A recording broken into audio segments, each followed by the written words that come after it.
Hi, hello, welcome back.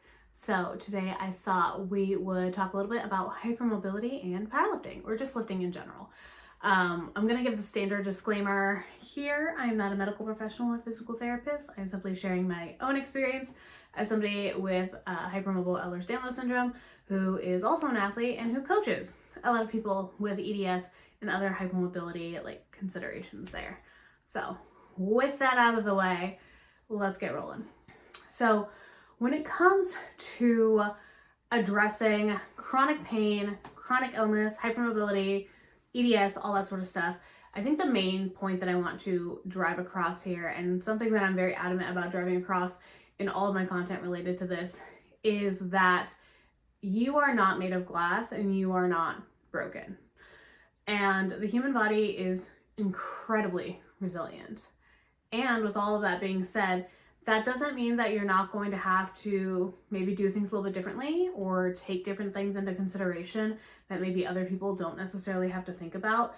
And that also doesn't mean that your existence in pain and your experience with pain is not valid, because it very much is. You are always the expert on your own body and your own experience. And if you ever run into a trainer or coach who tells you that something doesn't actually hurt when it really hurts you, just fucking fire them, because we don't pay people for trash. All of that being said, I think it's really important to remember as well that just because I can do something does not mean somebody else can do something, even if we have the same sort of issues, and vice versa. Everybody's level of ability is going to be different. Everybody's entry point is going to be different, and there's going to be different levels of accessibility to different things, and that is 100% okay. And as we kind of go through questions, the biggest theme here is going to be learning to self-assess and to build a really large toolbox full of tools that you can use for that self-assessment, and also to help yourself navigate things that are going to come up while you are lifting, while you are training, etc. Okay, so question one being, when it comes to things like stability work, when should you prioritize it? Should it be like during your warm-ups when you train, after you train, daily work? And like, what is the way to kind of get the biggest bang for your buck in terms of like time invested and payoff? And so I'm going to talk about this in sort of two ways. One being daily stuff, and then one being gym stuff. So on the daily side of things, I do think that if you are a person who is lifting pretty regularly, it is a good practice to have kind of a handful of things that you do on the daily. I think this is great for people who don't lift as well, but especially if you are somebody who is being very active, it's very helpful. Now, these things should be things that help you kind of feel your best.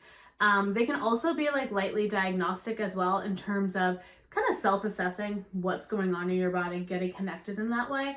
And it should be something that is very achievable and doable on a daily basis or on most days. So I like to start by picking 3 or 4 things that are going to address longer standing chronic issues that have maybe been coming up quite a bit, or that you know have been issues for like a really long time.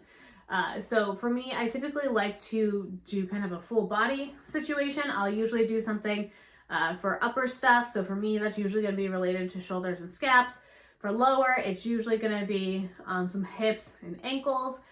For torso work, it's going to be something bracing related, or also low back related for me as well. And then I'll throw in something else that I just kind of need to hit, which is usually going to be something related to neck stuff for me personally. And with that daily practice, the most important thing is that it is consistent, right? Hypermobility does have a big neurological component, so sending those consistent signals becomes very important. And I think with daily work too, it's important to mention that the sort of state that you're in is really meaningful when you are doing this sort of stuff. So trying to be in a more relaxed, calm state and practicing learning how to relax different parts of your body is going to be hugely helpful for all those very tight / like hypertonic muscles. So if you're doing something like, let's just say I'm going to like stretch this area of my chest and shoulder, right? When I initially do this, my traps are sort of all like bunched up here, and I can feel like the tension in my shoulder. and in my neck, so I can kind of hang out there. And then I want to get some rhythmic breathing going and then let myself relax. The more that you can practice actively relaxing, which is a weird way to say that, the better it's going to be, because you're going to teach your body how to go in and out of states of being like tensed up and relaxed. And as far as implementation, again, doing it daily or most days and stacking it at a time where you're most likely to do it is great. So for me, that's usually before bed. I have clients who do it like while their coffee is brewing, or while they're watching TV or something like that. Just pick a time that's going to work for you, that you know you have like 10 minutes to do a thing, and kind of stick with that. Now on the gym side of things, I think that warm-ups should be pretty strategic, and I like to look at them as both diagnostic and as like movement prep. So from a diagnostic standpoint, I kind of vary things based on what I'm going to be lifting that day. So for example, if I'm going to go and squat, I want to look at a couple of things. I'm going to look at my shoulder external rotation. I'm going to look at my bracing. I'm going to look at my hip internal rotation. I'm going to look at my ankles as well. Those are kind of like the big four things that I personally look at. And so I'll run through a couple of drills just to kind of see how things are feeling. If something is feeling particularly trashy that day, I'm probably going to do a little bit of like extra work on that area. And by like a little bit extra, I mean, I'm going to run through a couple of things that's going to take me like 5 minutes. We don't need to spend 45 minutes doing a warm up. That's going to defeat the purpose. But kind of having a little checklist of places to check in with yourself at is a good way to approach warm-ups. In terms of determining what exactly those things are, that's going to be very, very person dependent. And I think the best way to figure this out is to figure out where your major restrictions are in terms of the places that you feel the most tight and like a tightness that sort of never goes away no matter what you do. So often that's going to be that more neurological tightness that needs consistent signaling and a little bit different approach than like overuse type of tightness. So again, for me, it's always shoulders, bracing, hips, ankles when it comes to squat stuff. And then kind of picking like one or two things to implement to, one, check in, and then two, run as like improvement things for that area. I think it's also important to mention too that a lot of times things will shift. Especially bodies with EDS are very good at creating compensation patterns and figuring out ways to do things and just finding workarounds. So it's not uncommon to need to sort of change your warm-up strategy as you progress through different things. And the last component about in-gym stuff is being very, very intentional with accessories. This is something I'm really adamant about with all of my clients, regardless if they're hypermobile or not, is I want accessory work to give you the biggest bang for your buck, period. So let's take the example of like squats and hips, right? So with hip internal rotation in particular, number one, most people have crappy internal rotation. It's just how we are. And it's really important for like hitting depth in a squat, being comfortable with that depth, etc. So if I need to work on my hip internal rotation, I want to approach it in kind of a two-step process. One is going to be, do I have access to that range of motion? If I don't, then I need to gain access, and that can be part of my accessory work or even my warm-up work. So that would be doing something like some 90-90s, and then maybe doing some 90-90s with isometric contractions, maybe throwing a little rotation towards that internally rotated hip, and kind of, again, gaining access to that range of motion. Once I have that access, I want to get stronger in that range of motion, and that's where my accessory work is going to come in. So for hip internal rotation, I would pick something like a single leg RDL or split squat that I'm probably going to be doing anyways in terms of unilateral leg work, building muscle in my legs, getting stronger, all that sort of good stuff. But I'm just going to bias it slightly to load a little bit more internal rotation. So in the case of like a single leg RDL, I'm going to be very mindful of like my pelvic position. In the case of a split squat, I'm going to adjust my form in that back foot just a little bit. So I'm biasing that internal rotation and I'm loading through there. So not only am I getting all of the benefits that I would normally get with my split squat, but I'm also sort of actively working on the thing that I need to work on without having to add 17 other things to my training session. And a related question was about like, what are the proactive things that you can do to help prevent like, yeeting a joint off into space when you're lifting? All of those things definitely apply. And I think one thing that a lot of people miss is learning how to create and maintain tension, especially through your end ranges. So this looks like not dive bombing your squats, not dive bombing your bench, learning how to brace properly, and sort of learning how to create tension in your body and how to maintain that through your full range of motion. So again, I'll use squat as an example because it's a really easy one to visualize. A lot of people who are hypermobile can squat really low, but they sort of like, they'll get to this point and then their hips tuck under a lot, which is like people call butt wink, and that's a whole separate rant that I could rant on later. But basically they lose all the tension in their hips in the sake of like getting to their end range of motion. And then they have a lot of difficulty coming up, or they will sort of go super fast into the bottom. And then if it's really heavy, they're going to get stuck like a fourth of the way up and feel like they can't do anything about it. They can't even grind it out. It's just like a wall that they're hitting there. If you are not creating and maintaining tension, then you are indeed going to hit that wall and it is not going to be a fun time. So instead of going to like the end range of motion that you can go to, perhaps we need to learn how to go to a more productive end range of motion. Because yes, there is such a thing as squatting too deep, particularly if you are like in powerlifting. You need to squat to your standards in the federation that you compete in. You do not need to sit on the floor. And there are more productive ways to squat other than like trying to sit on the floor. So learning how to maintain tension in your hips when you're in that end range, learning where that end range actually is, like from a productive and efficient standpoint, is going to be hugely helpful.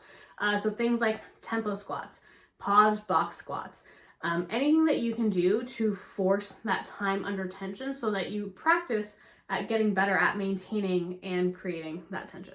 Another question was sort of about managing the like chronic pain that comes with hypermobility. So chronic pain is an interesting experience. I feel like it's a very if you know, you know sort of vibe, because it's very difficult to explain to people that you're in pain all the time when they see you like functioning, doing stuff, training, working, living your life, etc. It's important to note that just because like somebody who has chronic pain is doing all those things doesn't mean they don't have pain.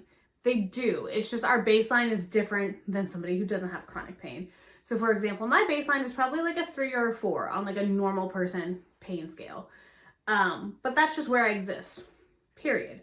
So like right at this exact moment, I definitely have a headache. My hip is kind of bothering me because I slept weird, and my neck is like a little bit spasmy also because I slept weird. And while I think from like a like normal person perspective, this would probably be like, oh, I need to like lay down and not do things.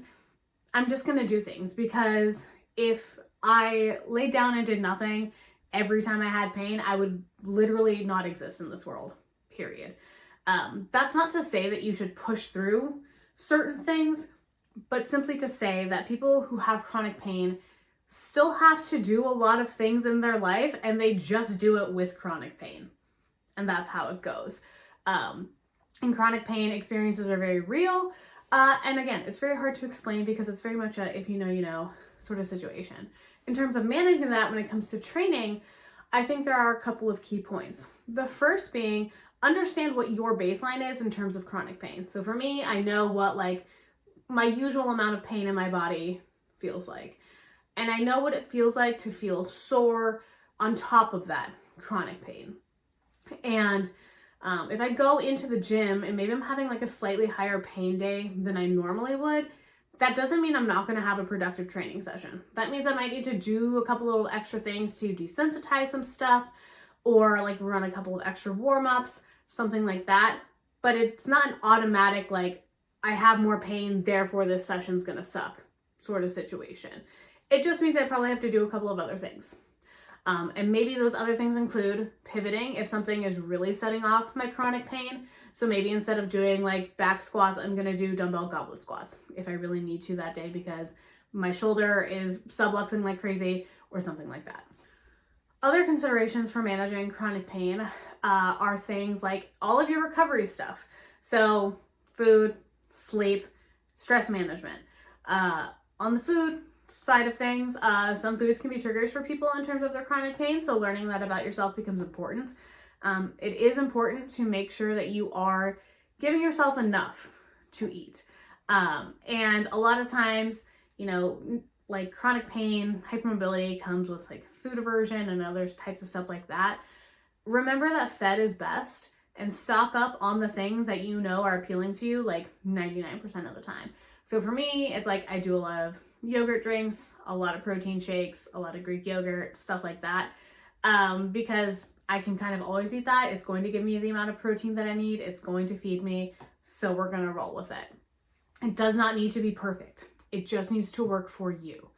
On the hydration front, if you're somebody who also has POTS, which commonly goes with hEDS and other hypermobility related things, making sure your electrolytes are in check. If you're somebody who needs to have like additional sodium intake for that, and just kind of keeping on top of that. And again, learning more about yourself in terms of, you know, what is the level of hydration that makes me feel my best?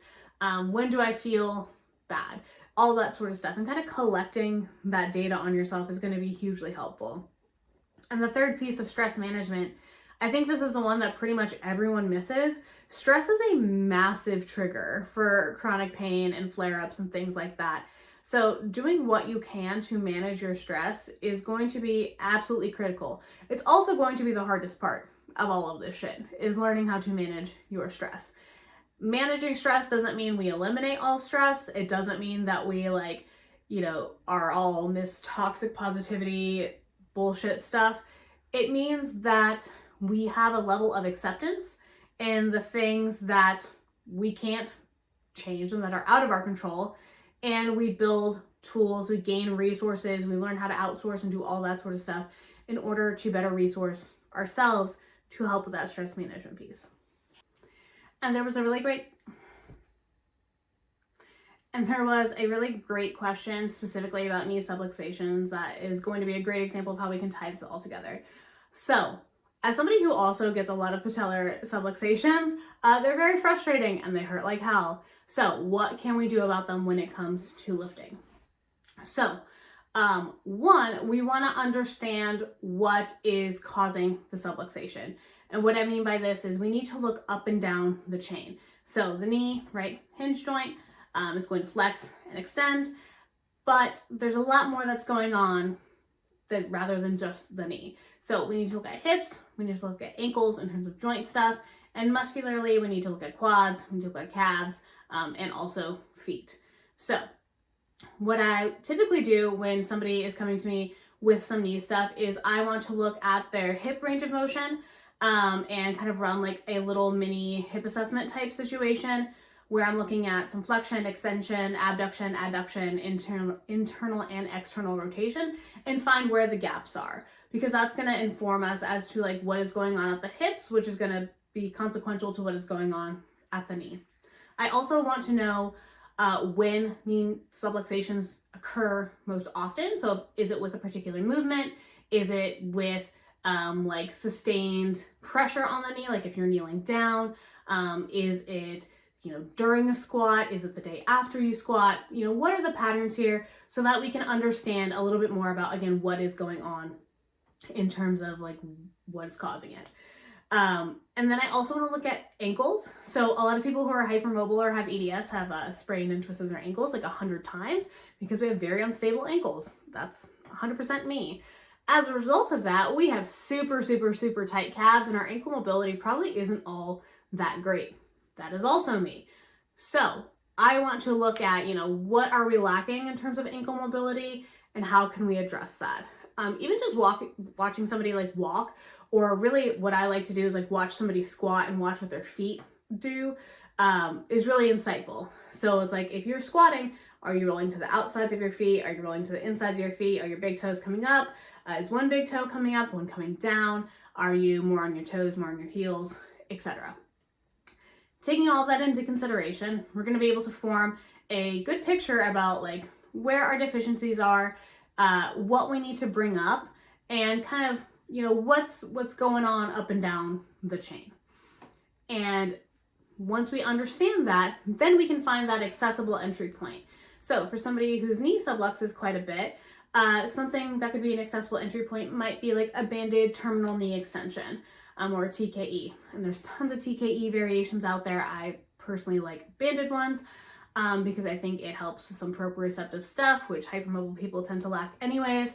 So I might run somebody through some banded TKEs, sort of ask how that felt, what are you noticing, etc. And maybe that's the main like knee flexion movement that we're doing. And once we feel good with that, we can progress that. So maybe we're doing Spanish squats where we've got a band around both knees that is anchored to something, and we're doing some squats like goblet squats. And then maybe we're taking the band away and we're gonna do some goblet squats to a box. And maybe then we're gonna load that goblet squat, and then we're gonna lower the box, and then we can go to barbell stuff, etc. So finding that accessible entry point and progressing with intention and progressing at a sustainable rate is gonna be very important. Because again, hypermobility is highly neurological, and it takes a lot longer for those neurological considerations to sort of make those adaptations. That's not the way I wanted to say that, but whatever. You know, it takes a long time for those neurological adaptations to happen is what I'm trying to say. And so we need to be consistent in sending those signals and consistent in doing that. And then I think another thing too is to understand that other things can trigger subluxations rather than just a movement itself. I know for myself, if I'm sick or I'm getting sick, I'm more likely to sublux things. If my stress is high, I'm more likely to sublux things. And then depending on what my day-to-day life looks like, I may be more likely to sublux things. So am I sitting more? When I'm sitting more, my knee does sublux more. So for me, walking is pretty important. How am I sleeping?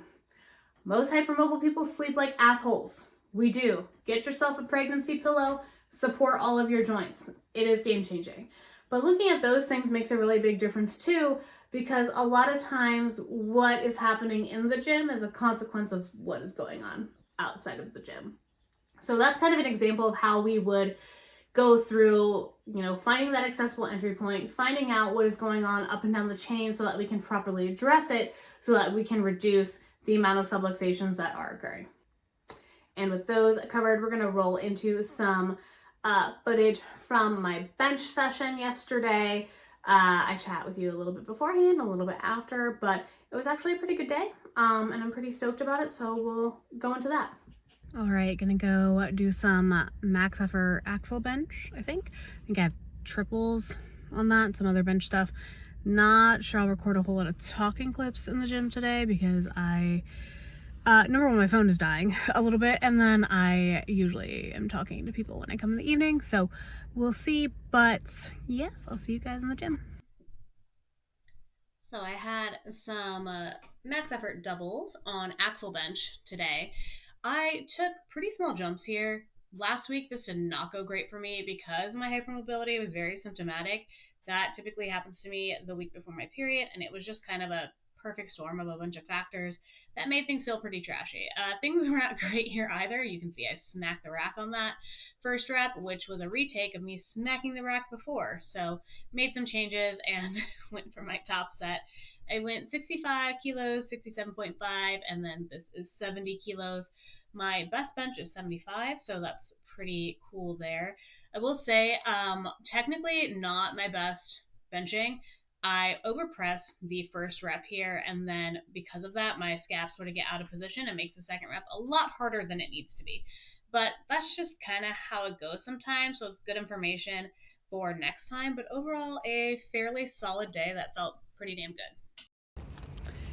Currently walking Lola, so sorry for the shaky camera situation, but I basically need to go in and shower and work and then go to bed. So here we are. Bench was wild. Benched a PR double on an axle. That's 5 kilos under my best bench. So that's pretty sweet. Hopefully December will be a nice big bench PR. Then after like axle, I had some American bar spoto, had some rolling tricep extensions, some dumbbell floor press, a couple of other things too. But overall, like a very solid day, which I'm really surprised about because I was feeling super trash earlier, so we'll take it. And then I wanted to end with this question because I thought it was really, really great. And it honestly took me a while to come up with an answer for this. And the question was, if you could go back and give yourself like one piece of advice when it comes to powerlifting, you know, with all of the things, what would it be? And I think the one piece of advice I would give myself is to practice patience and perseverance. And I say practice because those two things are practice. I am not a naturally patient person. And I am not naturally somebody who likes to persevere through things. To be totally honest, lifting is the one thing that I sucked at that I just kept doing. As somebody who has honestly been used to being pretty good at pretty much anything that I do, not being good at something is hard. And for whatever reason that I still really don't know, I decided that I wanted to be better at this thing and like use this as a form of self-improvement in so many arenas. And that has taken a lot of patience. I've had years where I couldn't compete because I was so injured. I've had years that have felt just like pure frustration. And I've had really great years. And we're still here, like a decade plus later. And I do think perseverance is a practice because every time that you face some sort of setback or some sort of obstacle, it is an opportunity to learn more about yourself in terms of how you handle those things and to build a bigger toolbox, to get more insight into how your body works, how your brain works, how all of this kind of works for you, and to discover like a little bit about who you really are. And so that would be my piece of advice to my little baby younger self when she started powerlifting was it's going to be a lot harder than you think. It's going to be so fucking worth it, but you got to practice patience and perseverance. And with that, I'm going to go ahead and wrap up the video here. I will say